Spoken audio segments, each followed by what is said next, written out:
Welcome back to my channel, Be the Little Light. My name is Brittany. Today, I am going to talk about one of my favorite subjects in the entire world, and I don't even care if one person watches this. I'm really just making this video for myself as a part of my living archive, and I realized that my channel is also like my codex, which is cool.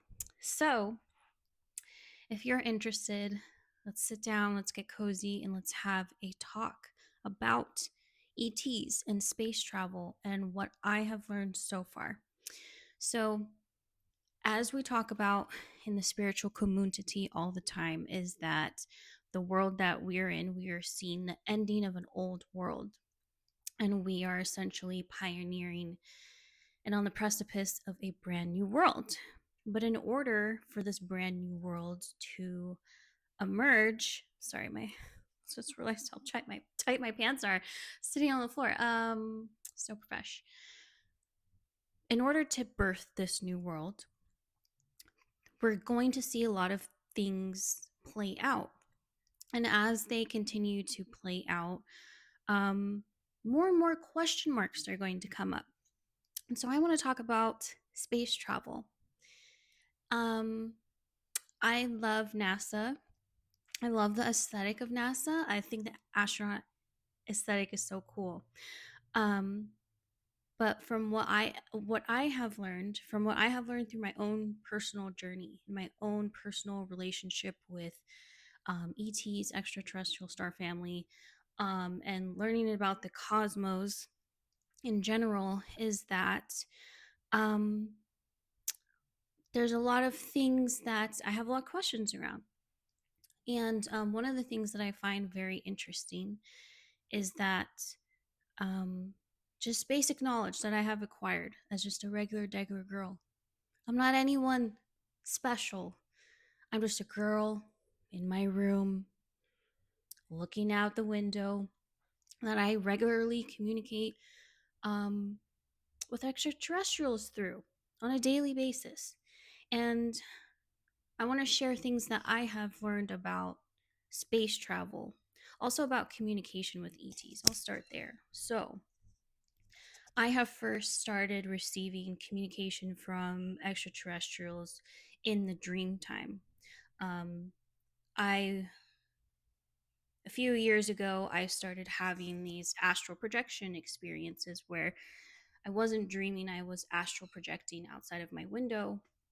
I would go out and I was shown images and symbols in the sky, and they were direct communication from ETs.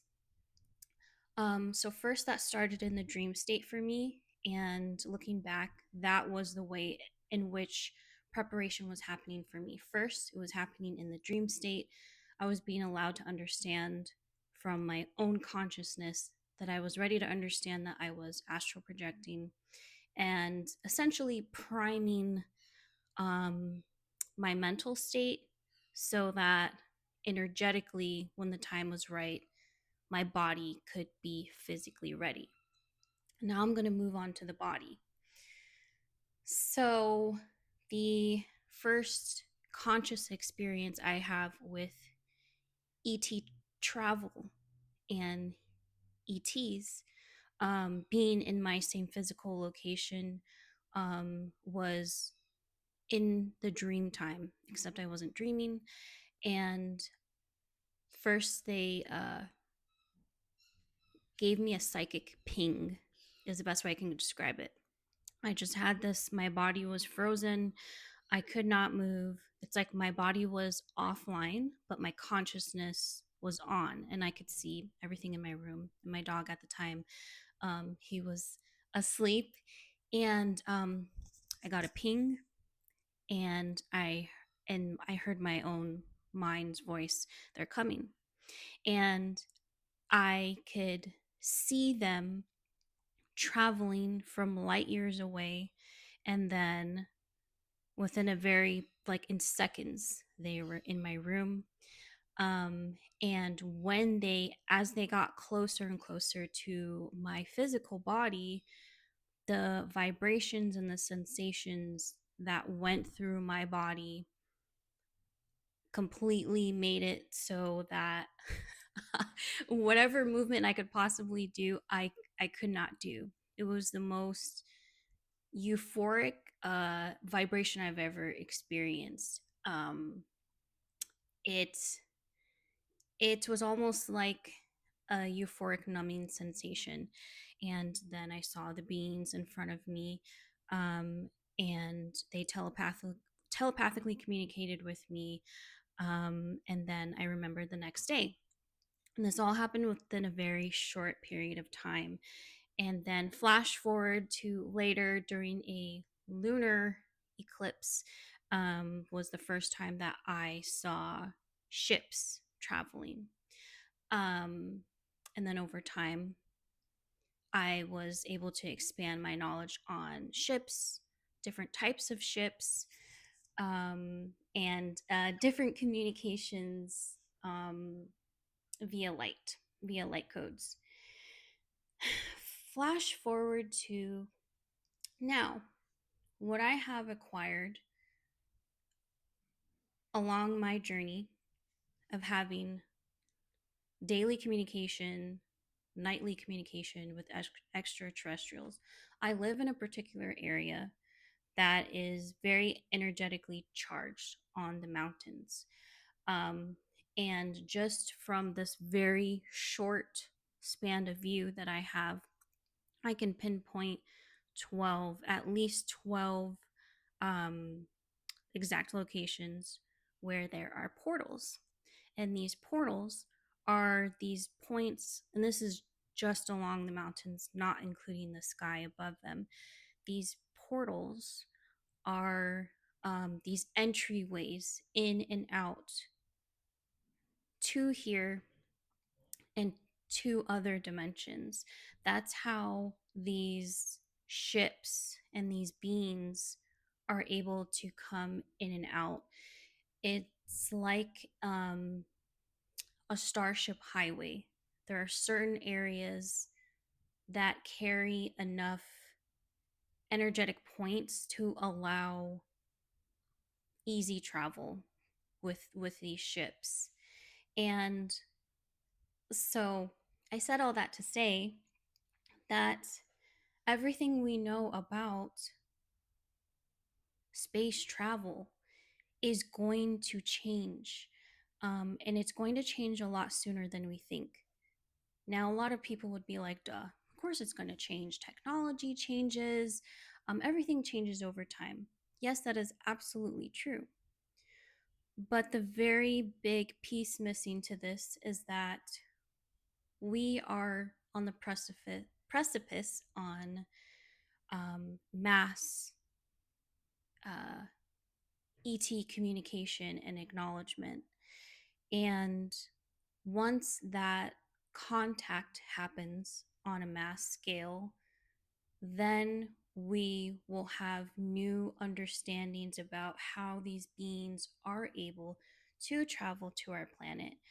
Um, and essentially, that everything that we know about traveling to other planets, or moons, is very barbaric.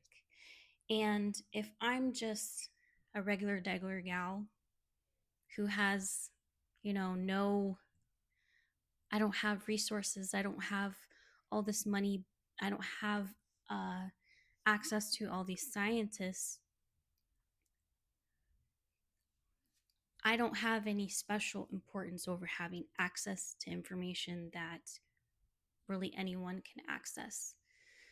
If you get where I'm going with that. So I think it'll be very interesting to see how these next several years play out, particularly the next decade. And so it's going to be very interesting. What I have learned with communication, um, what I have learned about space travel is that when communicating with ETs, sometimes they are physically traveling to Earth. But a lot of the times, the reason why it's in the distance has to do with their frequency being so high, higher than ours, that it's like them physically being in our presence for most people, it would fry us. So, a lot of the times, that's why we are having these sightings from afar, in the sky, in the distance, in the mountains, what have you.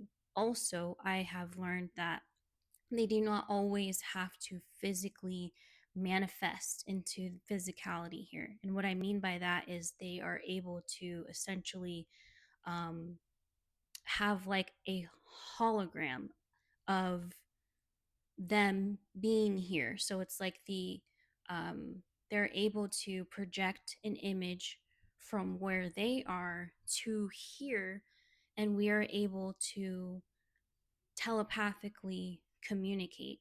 And that's why when we have these particular sightings that we do,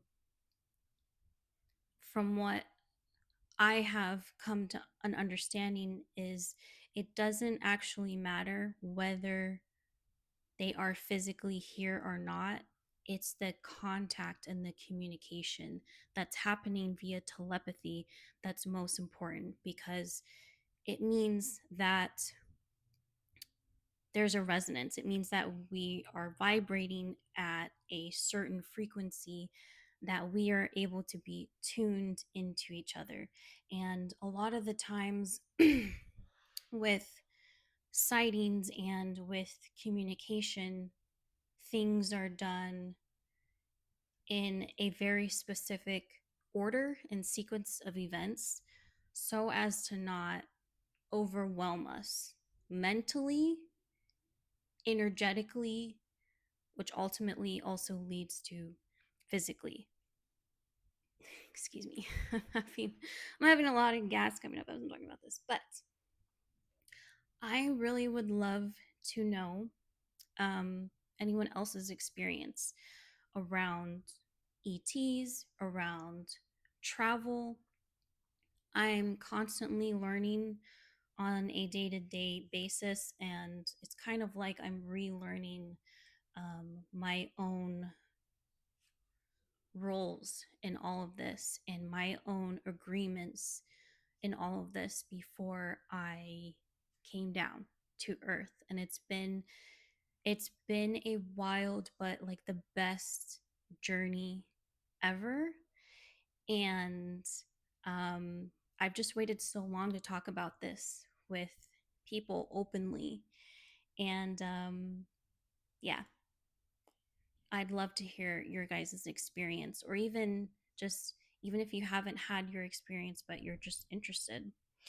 I'd love to know. So I'm going to leave that there for now. But if you guys are interested in this subject, please let me know, because I have, I could talk about this forever. It is literally my favorite subject ever.